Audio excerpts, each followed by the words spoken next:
All right. So the first one that we're covering is our buyer identification of preferences and priorities number blank. It's the BIP form, the BIPP. This form was introduced to us earlier today on that BRBC. It talks about this form. There might be more than one, so you'd start with number one, then you'd go to 2, 3, 4 as they update their desires and wants. If it was intended to supersede any previous versions, we would check this box too. Otherwise, it might just be in addition to if we don't check that box. So that box at the top there is buyer identification of preferences and priorities number blank is intended to supersede or replace any previously dated buyer identification of preferences and priorities. This is a good form to start having that conversation with our buyers about what their needs and wants are. We're not going to talk about section 1. It's just filling in all the details, right?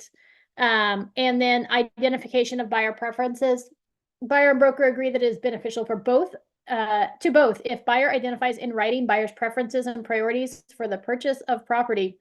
Although the information provided herein is only intended to represent a general expression of the buyer's needs, wants, and concerns, as of the date signed below, broker will use the information to narrow the parameter broker uses in searching for property that might be acceptable to buyer. Buyer acknowledges that buyer's preferences and priorities may change over time and that current housing inventory and other market conditions, as well as buyer's financial position, will determine how many buyer's preferences and priorities can be achieved in acquiring property.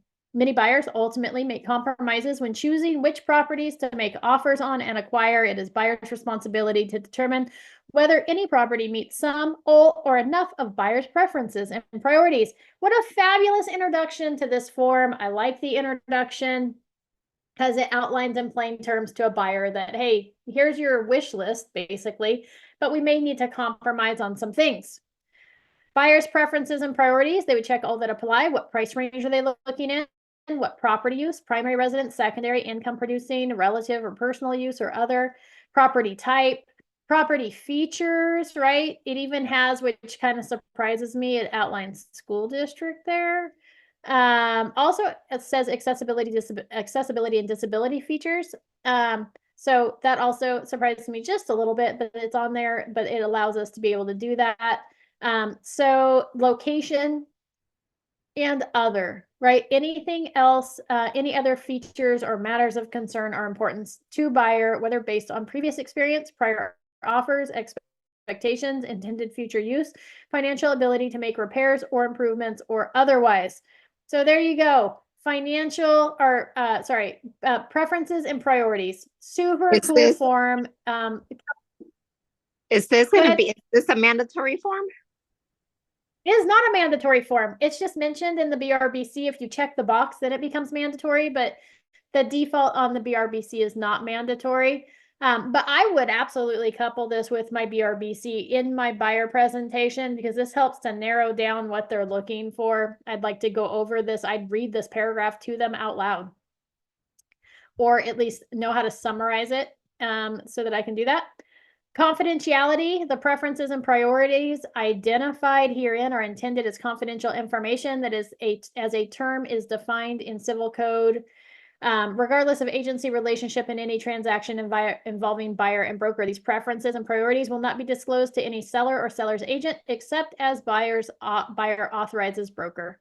Identification of and changes to preferences and priorities. Buyer represents that buyer is not aware of any other significant preferences and priorities affecting buyer's effort to acquire property. Buyer has not made any verbal representations to broker of additional preferences and priorities. Buyer agrees to notify broker in writing if any changes in buyer's preferences and priorities, right?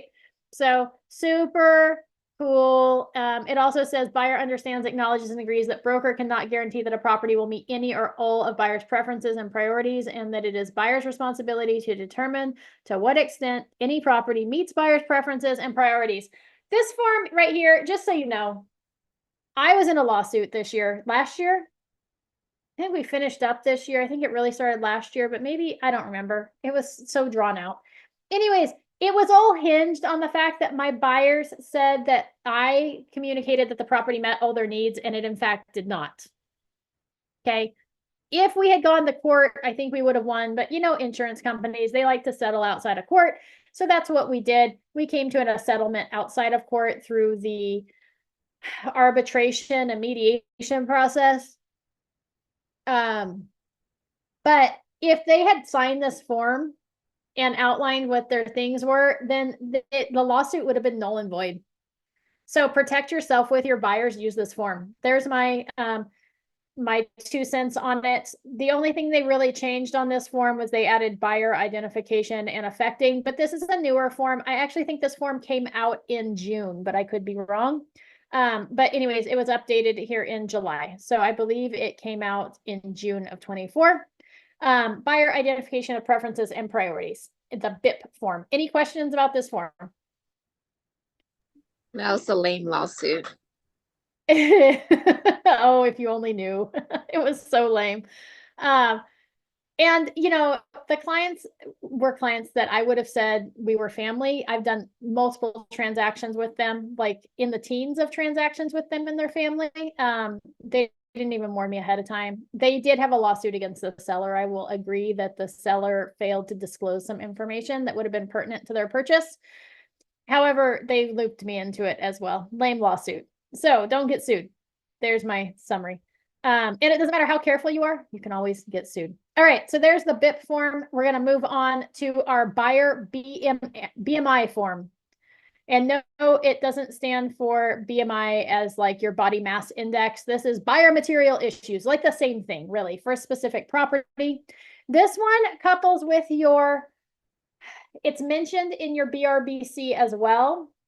Okay, so it's mentioned in there. I would absolutely give this to any buyer when they enter into contract on a property, just as a blanket. Hey, here's a form. If anything comes up that you feel like is a material issue to you that you want to have addressed, please make sure that you write it on this form and respond back to me. That's how I would do it. I would just give them a copy of it at one time when we went to go do a walkthrough of the property, the showing, the inspections, whatever it is. Here's the form. If you've got any concerns, write them down. Okay, now we've given them a platform to disclose this information. This form, I think it was the BMI originally, and now it's SP. So I think there's a blanket BMI form, biomaterial issues form, and then there's BMI SP, which is for specific property. So I believe there's two. I haven't checked the car forms library, but it used to just be BMI. And this one shows that it's a brand new form, I think, this year. So new form, parties and property, you're going to put the buyer's name, the broker's name, that would be Realty One Group Fox, have entered into a buyer representation agreement for the purpose of locating and acquiring real property or manufactured home. Pursuant to that buyer representation agreement, buyer has made or is contemplating making an offer to purchase or is already in contract on the property described as blank. Okay, put in the property address, assessor's parcel number situated in, that would be the city, and then you're going to put the county of here in California. Okay, buyer obligation to disclose material issues. In accordance with the buyer representation agreement, buyer has agreed to notify broker in writing of any material issues to buyer, such as, but not limited to, the buyer's request for information on or concerns regarding any issue of interest or importance to the buyer. Material issues. Buyer disclosure. The following are material issues to buyer regarding the property specified above. Right? There's no wrong or right answer to this. It's, hey, I'd like to know about the water stain on the ceiling or the discoloration on the ceiling. I would like to know about more information about the insurance claim. I would like to know when the pool equipment was last replaced, right? Whatever that is, material issues can be a whole range of things.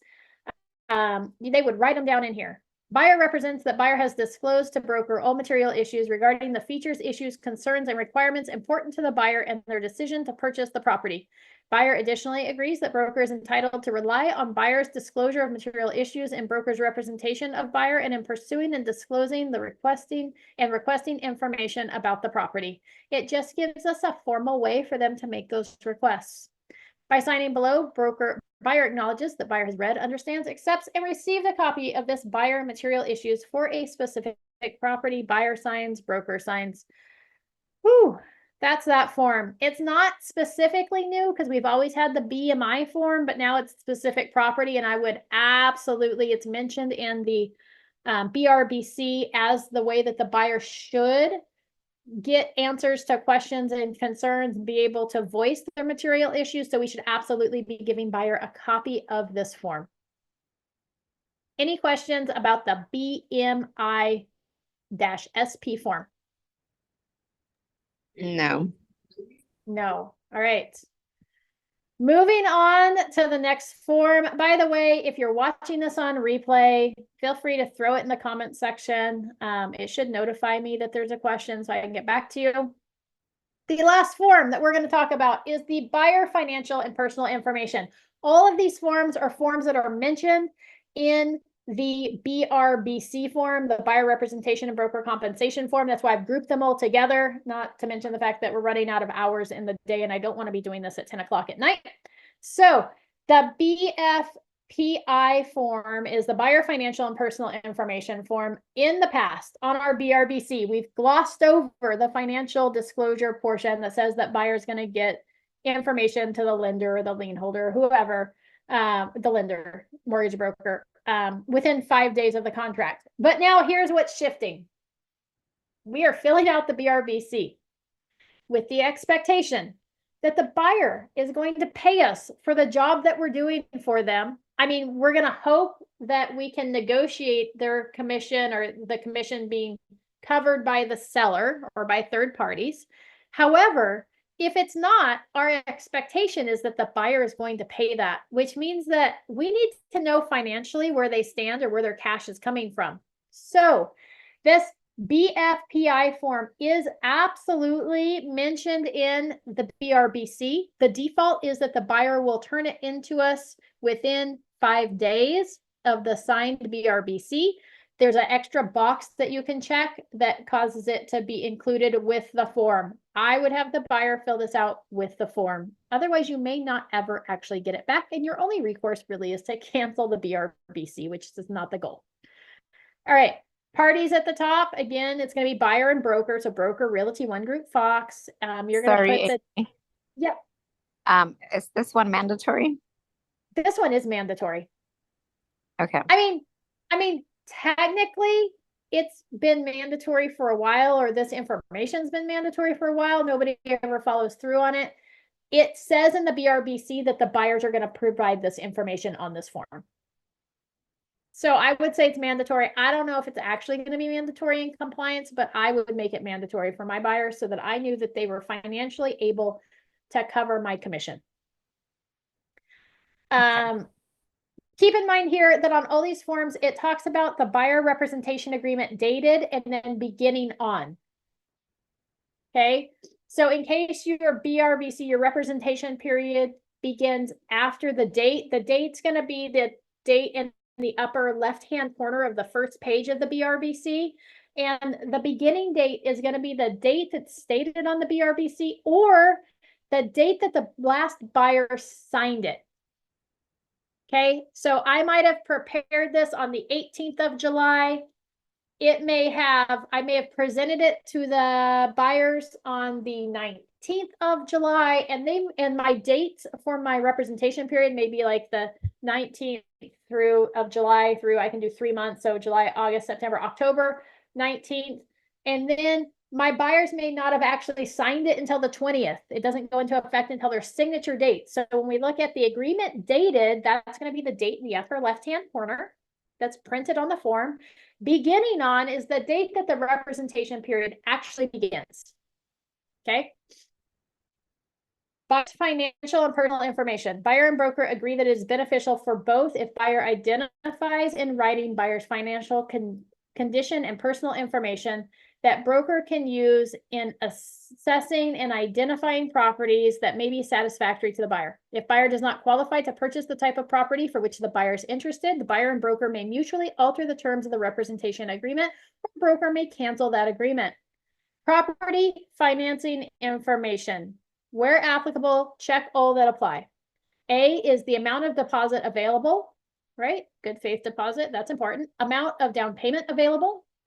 Source or sources of down payment and deposit, savings, that'd be cash in banks, retirement accounts, gift, loan, assistance program, sale of existing properties that already sold, already in contract, not yet listed. This form really feeds my OCD when it comes to like check boxes and options, or other, right? Amount of additional funds available for broker compensation and closing costs. Additional source of additional funds. Maximum loan amounts. Lender information, are they pre-qualified, pre-approved, or fully underwritten pre-approval? In case you didn't know what the differences are on that, somebody that is pre-qualified has just said, hey, lender, I want to borrow some money to buy a house. And the lender goes, oh, cool, buyer. What's your credit score? And about how much money do you make? And how much money do you have in the bank? And they're going to be like, oh, I think this, and I think my credit score is this, and this is approximately my income. And they're going to be like, perfect, pre-qualified. Okay, that's pre-qualified. Pre-approved is, hey, lender, I'd like to buy a house. Can you finance me? And they're going to be like, yeah, absolutely. Can you fill out this application? I'm going to pull a copy of your credit history. I'm going to review your income and asset documentations and make sure you're actually qualified and that we can get you a loan on this house. That's going to be pre-approved. Okay, pre-qualified, pre-approved. Fully underwritten pre-approval is the lender takes it a step further. They take all that information the buyer's given them, they actually submit it over to underwriting, and the underwriter reviews their file and says, yeah, they're going to be good to go for whatever the house is that they end up buying in this price range.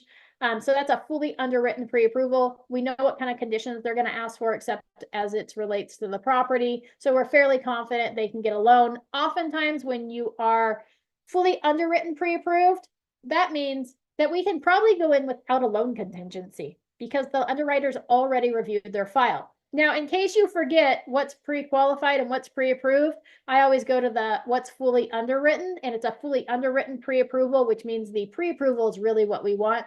We don't want pre-qualified buyers. So if your buyer fills out the information there and marks the box for pre-qualified, I'm going to say, hey, just so you know, I'm going to talk with the lender, but we really want you to be pre-approved. We want the lender to run the full application on you and get you prepared to purchase because that's what sellers are looking for. So we really want pre-approved or fully underwritten pre-approved. H is financing type, conventional, FHA, VA, or other. If buyer's preferred financing or lender does not allow buyer to pay certain closing costs, including broker compensation, buyer will need to request that seller compensates buyer's broker. Okay, that's one of the check boxes on the BRBC. Do you have money to pay for the commissions? And does your lender allow you to pay the commissions? Those two things are check boxes on there. Maximum monthly housing expense. What do they want their monthly maximum housing expense? Now they may ask, what's PITI? And you may be like, Amy, I don't know what PITI is. PITI is principal, interest, taxes, and insurance. So when we look at your full payment, principal, interest, taxes, those property taxes, and your insurance costs, what's the max that you want to pay on that, and HOA fees? Okay, so we're going to have them fill that out. Other financial information. Are they doing a 1031 exchange? Do they have an expected legal settlement? Do they have an expected inheritance that they're going to use? The buyer intends to include a contingency to sell another property as part of the transaction, or other. So lots of good information there.